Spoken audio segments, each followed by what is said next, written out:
Tim Broderick. Matt Chizokis. Janice Christian. Heidi Duper. Pledge of Allegiance.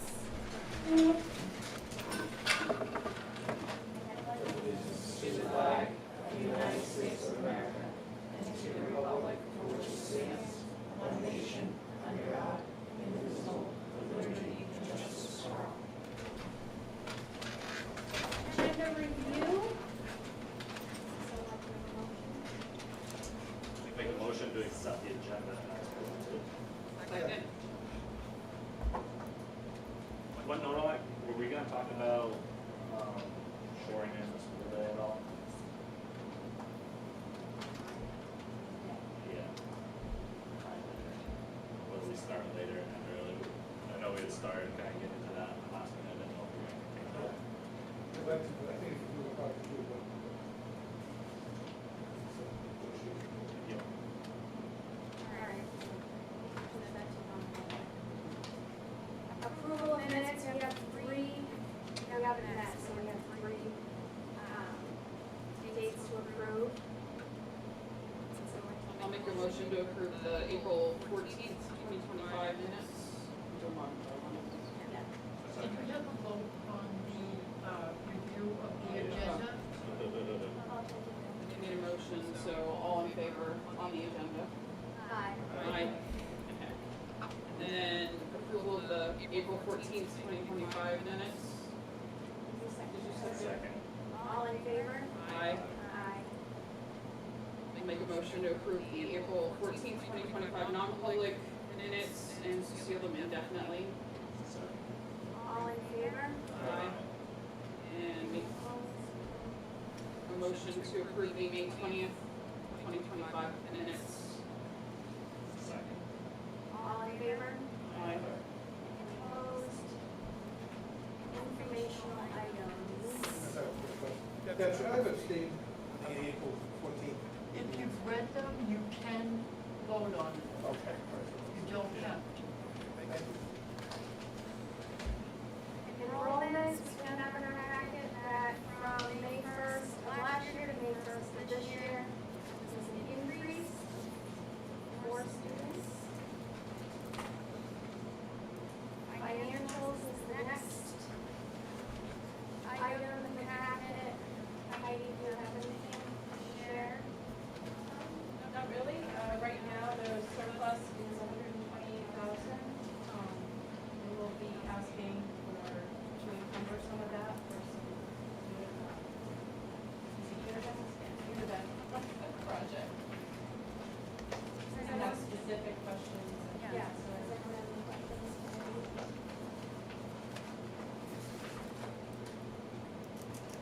Buildings and grounds report.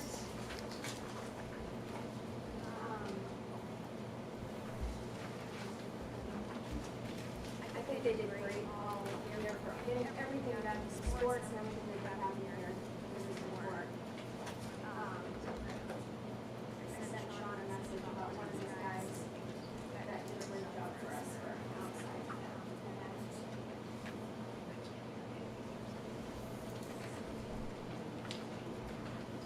Principals report. Janice. So as you can see, the spring at Alton Central was especially busy, more so than any other time of year.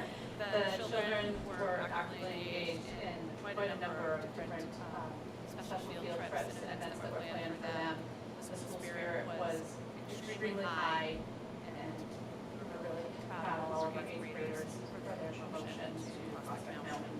Our Great East Music Festival won platinum and gold for the first time ever. That really speaks volumes to the leadership of Greg Nephew and Sarah Grasso. And then we can't thank our PCSA enough for helping to facilitate that day. We would not have been able to do it without them. Our teachers participated in a lot of fun activities during Teacher Appreciation Week. Thanks to PCSA as well as any of the parents who contributed.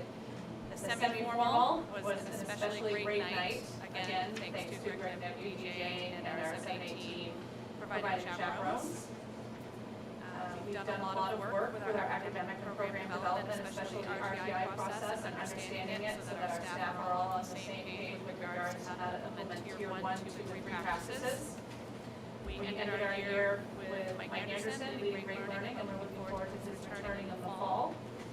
I'd like to extend our gratitude to all of the staff, our PTSA, our school board, and SAU for their commitment and support for the 24-25 school year. And that leading great learning, the teachers felt that that's been a good benefit. Like what's been the best thing that they've come away with for that? Like, so working with the students that. They created the goals at the beginning of the school year to work with Mike, and two of their focus areas were student voice and choice, as well as teacher talk. And I would say that one of the greatest takeaways is student choice, to allow students to engage in choice for how they like to show their learning. So it's not necessary to write a 5-paragraph essay. They could do Google Slides to show their learning, or create some type of game that should show their learning. So different modes of showing their learning versus this cookie cutter way of having done it for generations. Thank you. The IT report, I think we'll all be excited to see how our school transition in campus. I know a lot of parents will be excited to see how our school change. They're seeing them working with some certifications. If I could, I'd like to give a shout out to the library media specialist, Corey Alton, who went out and got Google level 1 and 2 certified just in the last 3-4 months. I mean, it's really, really wonderful. It's something we ask all of the school librarians and library media specialists in all schools to do, and kudos to Corey.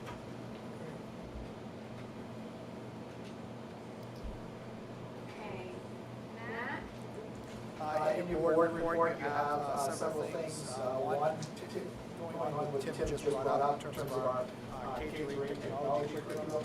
Over the past couple of years, we've been working on how do we get our kids, from the time they start using Chromebooks, to really kind of get a good understanding of how to use them, not just for playing around with them. Thanks to Matt Dumont and his leadership, the IT department, working with the 3 library media specialists, they created the K-8 technology curriculum, and they'll be implementing that as part of their way of rotation. And you can see in the package, each month has a theme, and each year they continue to build on those skills. Looking at 24-25 in terms of our PD review, the budget for this year was focused on our math scoping sequence for our K through 4 group, and then obviously 5 to 8 was more in their area of discipline. And so we were able to work closely with Barnstead Elementary.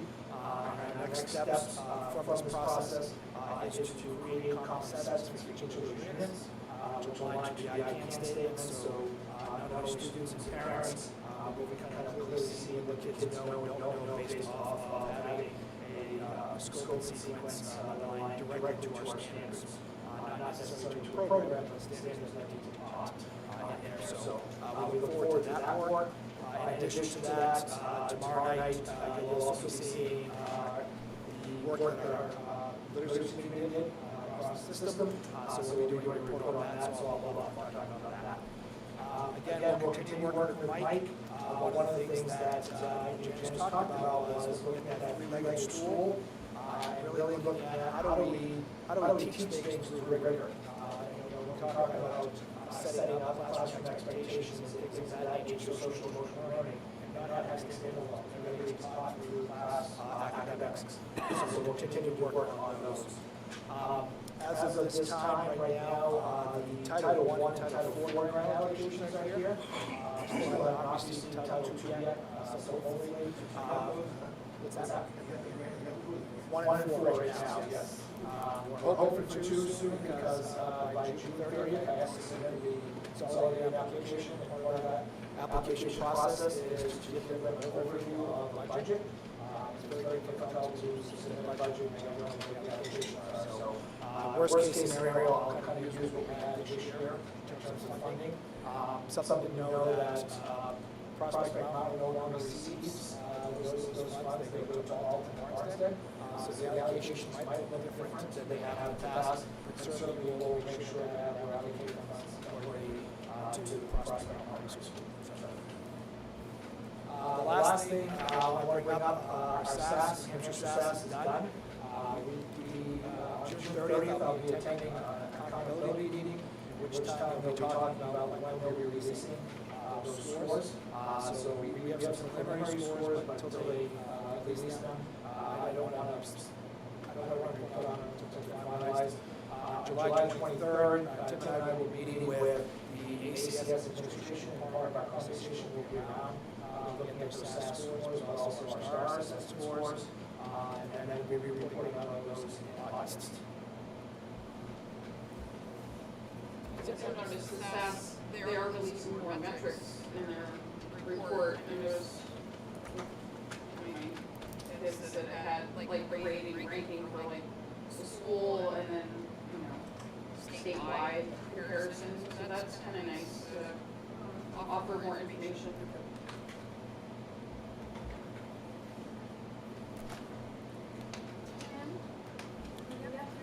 I have some non-public items for you, but I'm not going to report all once. Moving on to action items.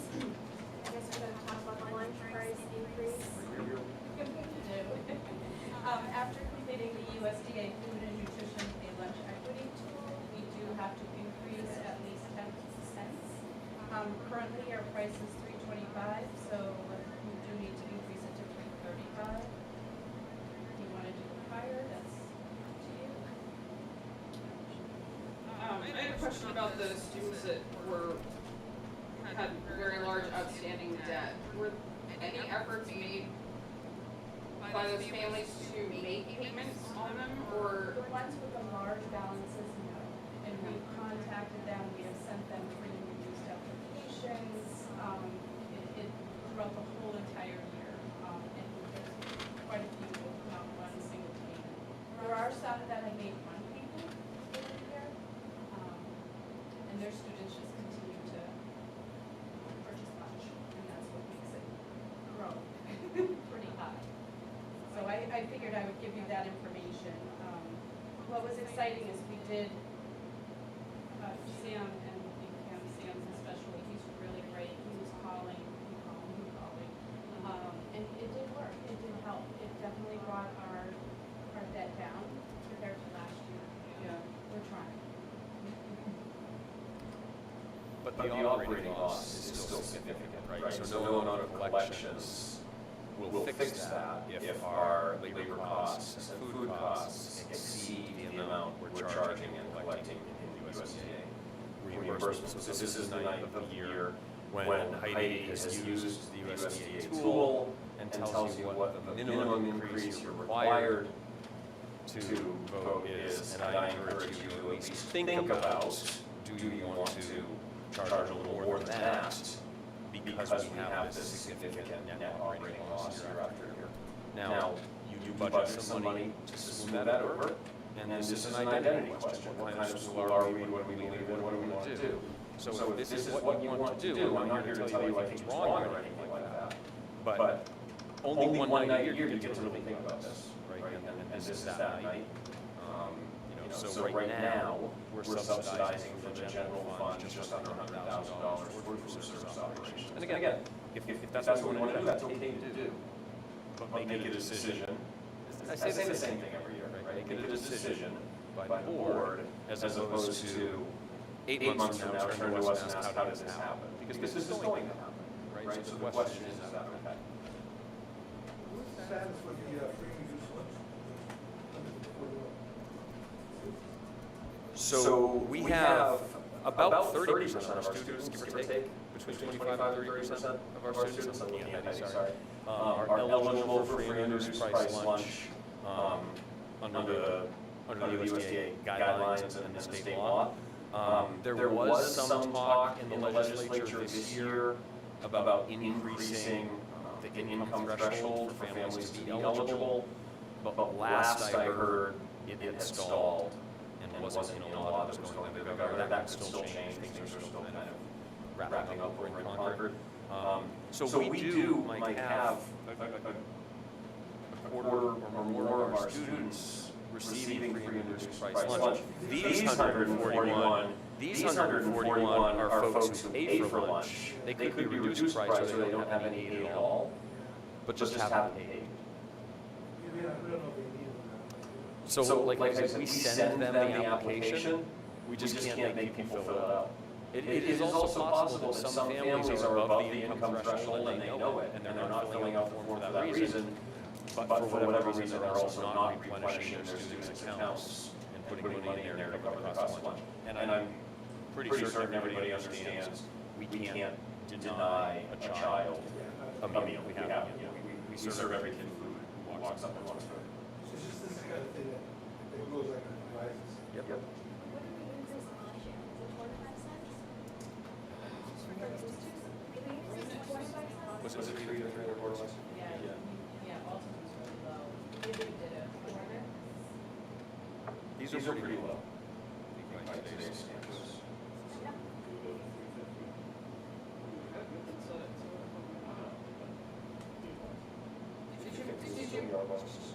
Heidi, out of curiosity, did you run like what, based on the lunch numbers that we've been serving in breakfast, like what would we need to charge to eliminate the debt from this year? I'm just curious, like what would it be, the high end? Yeah, To so what make, could we raise it to? not that I wanna raise it that high, I have a feeling it's pretty high, but I'm just curious, like what, I know the USDA, the price is $4.01 is what the goal is to get to. Now, that's why we have to keep increasing it, but what they do is they max it out and say, okay, we'll only let, you only have to raise it 10 cents. But again, we'll come back again next year, and you'll have to raise it another 10 cents. If we raise it, as much as to cover that, then our deficit. yeah, then you've got 141 accounts that are now, right, I mean, although we did bring it down from last year, and that is admirable, because it felt like it was getting out of control last year. Right. And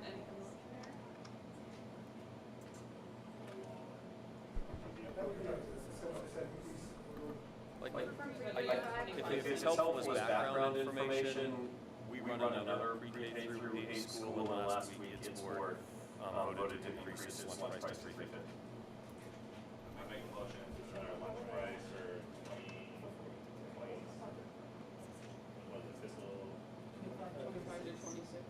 year 25-26 to $3.50 for lunch.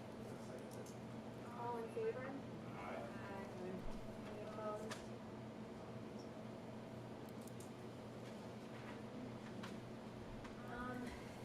Conferences. Do we need to vote on We do. These votes are important when we undergo our year-end audit by Logic Sanderson, they will look for these votes in meetingness in order to allow us to carry money from the current fiscal year to the next fiscal year for these purposes. So we going back to 2 years ago when the heaters froze and we had that mess down there. We have 8 unit heaters remaining to repair. This price, $107,260, will allow us to do half of that or more. The 4 that Sean has identified as the highest priorities. The sound deadening panel plan for the cafeteria came with a quote of $9,440. So those are the 2 things we're asking you to vote if you want to encumber that money. You could encumber it out of surplus this year, but we would then expend it after July 1st. Once you vote, we can legally do that without your vote being in. And then at the bottom, just an update. We had talked last month to you about the flooring back in the music art hallway, which is lifting and ready to be replaced. A, we're not sure we have the access to do it, but B, there's a process of doing hazardous material testing. Sometimes these days, one of the most common places to find asbestos in a school these days is in the adhesives that are used to hold down things like that. So Sean has sent out samples to have tested, so we'll be prepared if it's something we want to do next summer, basically, right, in the future, another year. And between now and then, we have plenty of time to talk about running a warrant article, trying to do a surplus next year. We have plenty of time now to regroup when we talk about the capital plan in August and in the fall. We did receive the results today, and they are good. Ooh, So. excellent. It's really good. It's unusually good. Never happens. Is this cost, an inflated cost based on thinking things come back positive, or? Do you know? I don't know how we can. No, I don't, We'll find out. I don't think so. I think it was gonna, figured maybe 20,000 if it came back positive, so. To remediate, yeah. To do it. Okay, well, does someone want to make a motion for this? Tim, are we gonna use all the 128? Should we use all 128? So right now, we're proposing, what's the total? We're proposing 116 to 117, so there's a little bit of a buffer there. Yeah, you need to have something else. I don't know. We didn't have anything for you. Tomorrow night, we're gonna cut it really close. We might be within $500 tomorrow. But tonight, we have a little bit of a cushion. So, it's insignificant to send back to Hackett. So something we can do with it. Yeah, so we would need to have done procurement, Mike, is our biggest challenge with this kind of thing, right? Like this stuff, we've already done procurement. That's the next thing the auditors would look for, is you can't just make up a number. There are boards that have done it. So this is tricky, because a lot of boards do it, and they get away with it because the auditors just never ask and never notice. But technically, we're supposed to have done an RFP, gotten quotes, something to justify the money that we're withholding. So, I agree, it's not enough that we're gonna get a thank you card, but we might be sending $15,000 back to the town of Alton. Instead of getting 10,000. We've been more fortunate in our budget approvals the last couple of years than they have. Maybe they can use it. So I'll make a motion to approve the following encumbrances, 8-unit heaters in the ERC wing at the cost of $107,260, and sound deadening panels in the cafeteria for $9,440. Second. All in favor? Aye. Any opposed? Do we have to read all of these individually? No, is this the first reading? You could just, whoever makes the motion could just say policies, DFA, DGA, DK, like that, instead of the rest if you want. Make a motion? Good. So I'll make a motion for the first reading of policies DFA, DGA, DK, EE, AEA, and IMBE. Second. All in favor? Any opposed?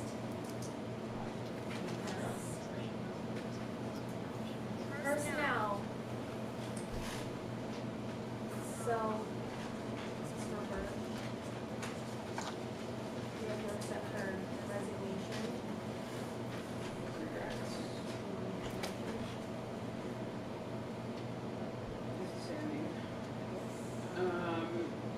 So I'll make a motion to approve the resignation of Christine Roberge, last day of June 30th.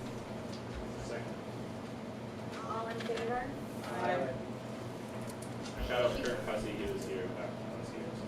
Yes, He's retired. with regrets. Yeah, sad to see Ms. Roberge And since your agenda and then report were printed, I've spoken with first grade teacher Nicole Beck, who is not signing her contract that we did offer for her to return here next year. Was that a professional staff? Yes, she's a teacher. Do we need to approve that too? Or? Okay. So also, okay, so I make a motion to approve the resignation of Nicole Beck, June 30th, is that correct? Yep. June 30th? Second. All in favor? Aye. Any opposed?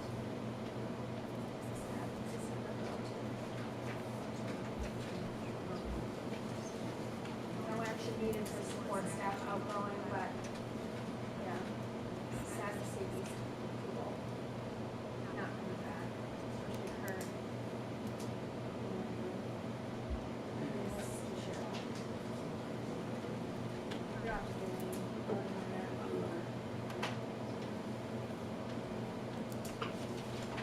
Seeing no one here for public input, close public input. Anyone have anything for future agenda items? We have handbooks on here. I got the. Talk to Steve, not the start ending, not public.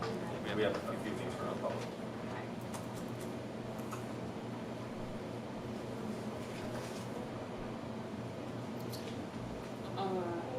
We would like to make a motion to go into the non-public session,